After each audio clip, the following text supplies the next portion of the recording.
साथियों नमस्कार।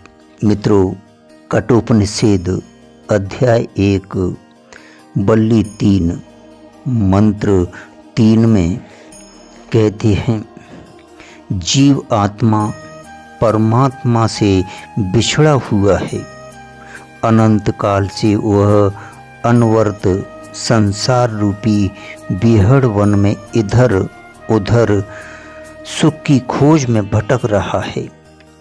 सुख समझकर जहाँ भी जाता है वहीं धोखा खाता है। सर्वथा साधनहीन और दयनीय है।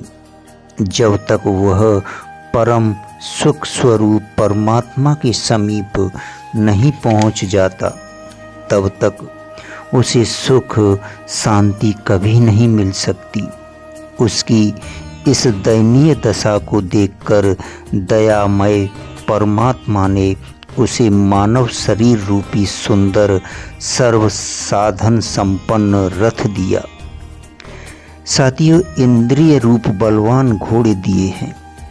उनके मन रूपी लगाम लगाकर उसे बुद्धि रूपी सारथी के हाथों में सौंप दिया और जीव आत्मा को उस रथ में बैठाकर उसका स्वामी बनाकर यह बतला दिया कि वह निरंतर बुद्धि की प्रेरणा करता रहे और परमात्मा की ओर ले जाने वाले भगवान के नाम, रूप, लीला, धाम आदि के श्रवण, कीर्तन, मनन आदि विषय रूप प्रशस्त और सहज मार्ग पर चलकर शीघ्र परमात्मा के धाम में पहुंच जाए।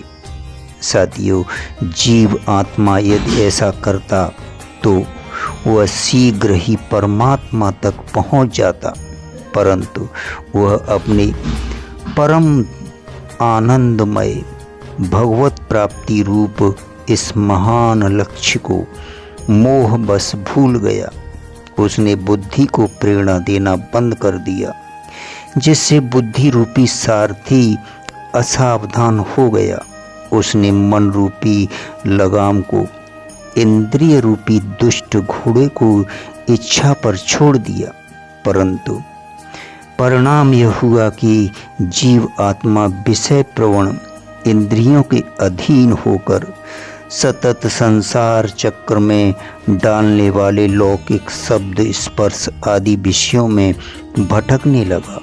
अर्थात वह जिन शरीर, इंद्रिय, मन के सहयोग से भगवान को प्राप्त कर सकता है, उन्हीं के साथ युक्त होकर वह विष के भोग में लग गया। धन्यवाद, शुक्रिया।